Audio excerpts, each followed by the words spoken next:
Marcel Carné, né à Paris en 1909, décédé à Clamart en 1996.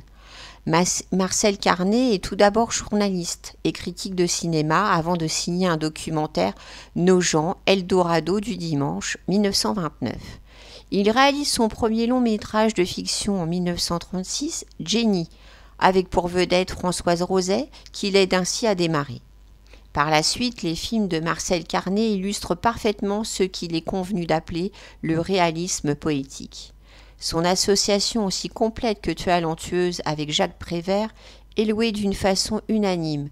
Jenny, Quai des Brumes, 1938, avec Jean Gabin et Michel Morgan, et Le jour se lève, 1939, puis Les visiteurs du soir, 1942, et Les enfants du paradis, 1944, consacrent leur aboutissement artistique.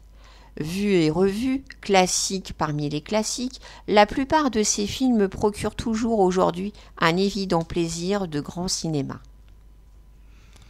Propos recueillis en août 1987 et enregistrés par nos soins en avril 2025.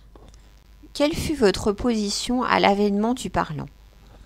René Clair, le premier, avait donné ses lettres de noblesse au cinéma parlant et, sous les toits de Paris, fut considéré comme un projet considérable, tant du point de vue technique qu'artistique. Je ne dis pas cela parce que j'étais son assistant, mais pour la simple raison que déjà en lui-même, le scénario de ce film s'échappait des pièces habituelles, adaptées à l'écran. Photographié serait un terme plus exact. Le cinéma du début du parlant était trop prisonnier du boulevard, phénomène qui ne pouvait rendre que tristes les amoureux du 7e art.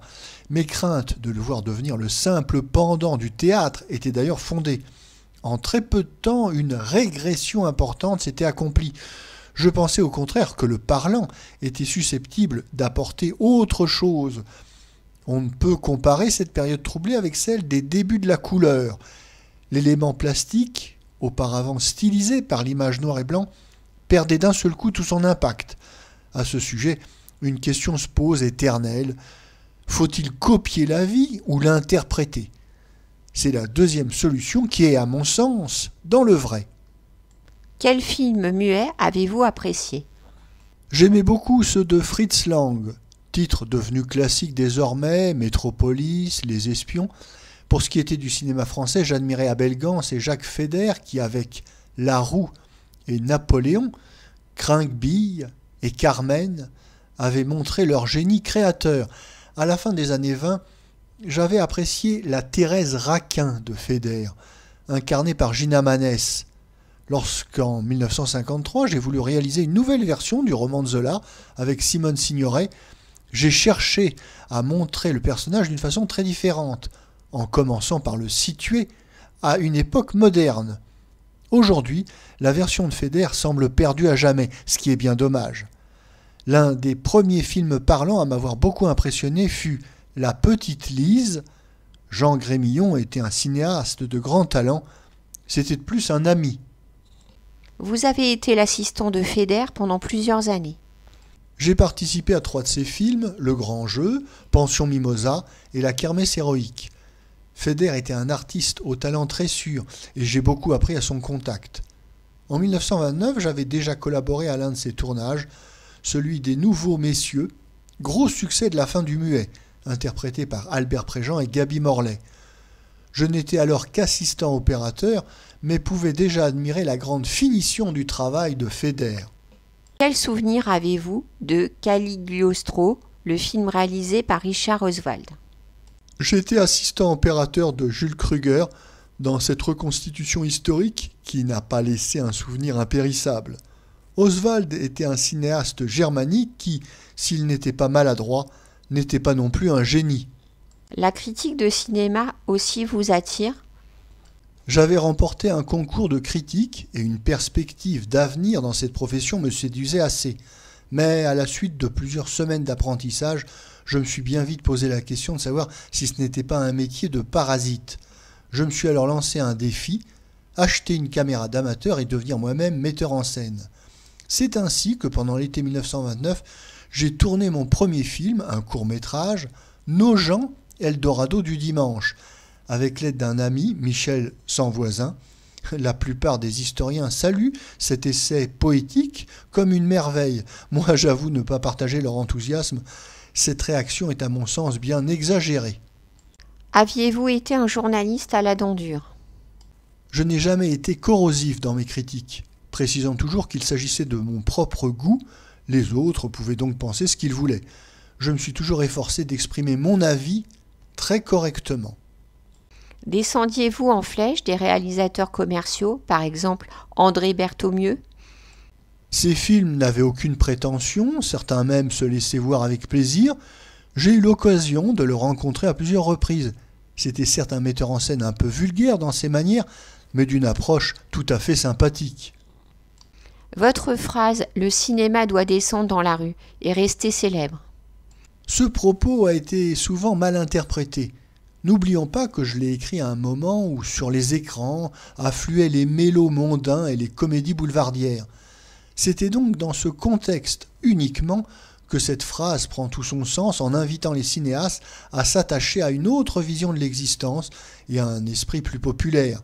Voilà en quelques mots la véritable signification de mes élans journalistiques de l'époque. L'amitié de Françoise Roset a été prépondérante pour réaliser Jenny, votre premier film de fiction. Françoise Roset m'avait fait une promesse que par la suite elle n'a pas tenue, m'aider à réaliser mon premier film en jouant bénévolement. Notre rencontre, et par là même notre amitié, datait de Pension Mimosa, film où j'étais l'assistante Feder, son mari. Nous avons eu envie de travailler ensemble pendant le tournage de la Kermesse héroïque. Ce premier film ne portait-il pas tout de même l'empreinte de Feder? Pas du tout, puisqu'il s'agissait d'une histoire de Pierre Rocher, journaliste de ce qui est devenu Nice Matin. Feder n'a donc eu aucune place dans ce film. On a voulu pendant un temps m'imposer Feder comme superviseur, contrainte qui n'aurait arrangé ni l'un ni l'autre. Si le résultat était bon, ce serait esclaffé encore une réussite, ce qui m'enlevait en même temps la paternité du travail. Dans l'exemple contraire, cela jouait contre nous deux. Sa signature, dans un cas comme dans l'autre, ne profitait à personne. Il a donc été décidé de me laisser l'entière responsabilité du tournage. Feder n'a-t-il pas refusé parce qu'il devait diriger Marlène Dietrich dans Le Chevalier sans armure? Je n'ai jamais rien entendu à ce sujet. D'ailleurs, Le Chevalier sans armure a dû être réalisé bien après Jenny, puisque 2 ou 3 fois Feder est venu en spectateur sur le plateau. Un classique comme Quai des Brumes a subi de nombreux rebondissements avant de voir le jour. Effectivement, Raoul Ploquin, responsable de la production française en Allemagne, devait se charger du financement. Le veto de la UFA fut sans appel et notre projet semblait bien compromis. Gabin, de son côté, tenait absolument à faire le film et c'est grâce à lui si nous avons pu le tourner. Vous avez modifié l'image d'Arletty, d'Hôtel du Nord aux Enfants du Paradis, en passant par Le Jour se lève. Notre amitié a commencé dès 1934, pendant le tournage de Pension Mimosa. Elle interprétait alors une parachutiste. 4 ans plus tard, je la dirigeais dans Hôtel du Nord. Sa réplique à Jouvet, atmosphère, atmosphère, fit beaucoup. Son emploi d'alors était celui d'une fille au parler argotique et truculent que j'ai légèrement modifié dans Le Jour se lève.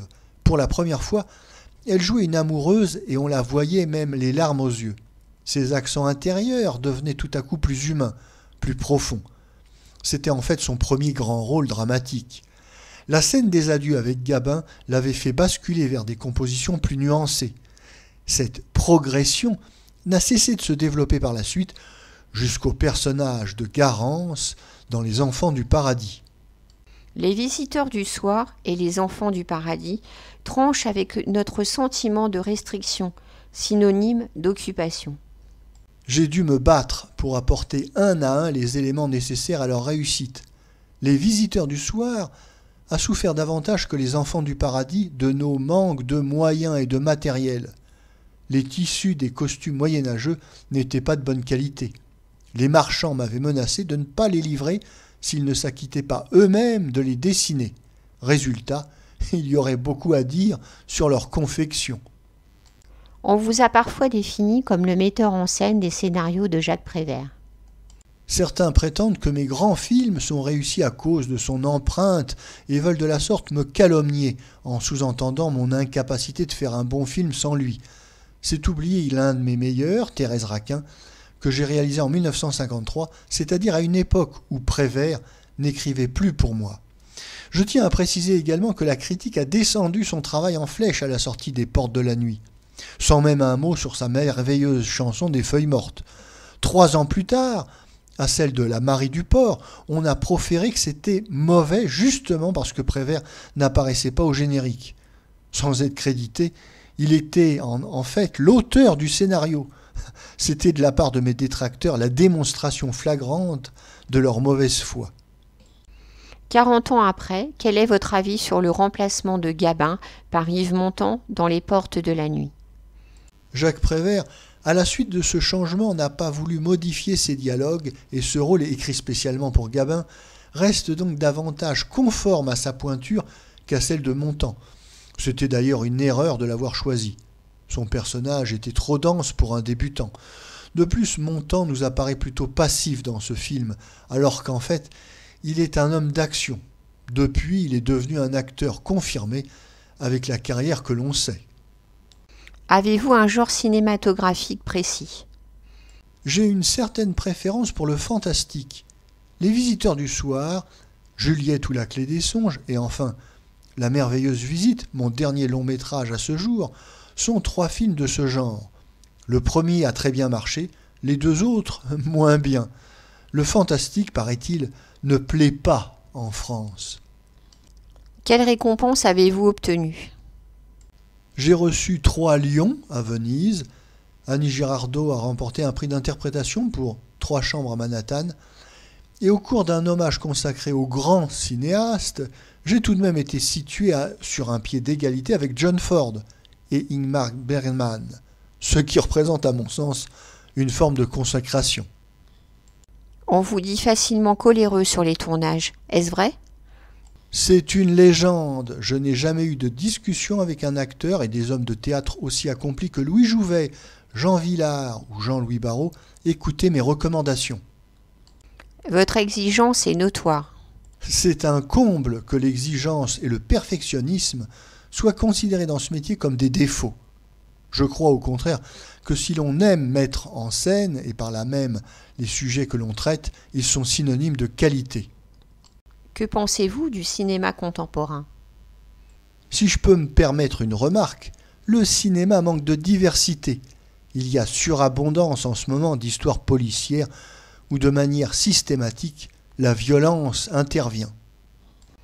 Vous ne tournez plus depuis de nombreuses années. Quelle en est la raison ? Nous sommes quelques-uns, Claude Autant-Lara, René Clément et moi-même, à ne plus tourner. Sans doute, nous prend-on pour de vieux barbons. Paradoxalement, mes films, Les Enfants du Paradis ou Quai des Brumes, repassent avec une constante régularité, aussi bien à la télévision que dans les ciné-clubs. Lorsque je vais présenter un de mes anciens films, le public est pourtant essentiellement jeune. Être relégué ainsi n'est pas juste. Avez-vous des projets ?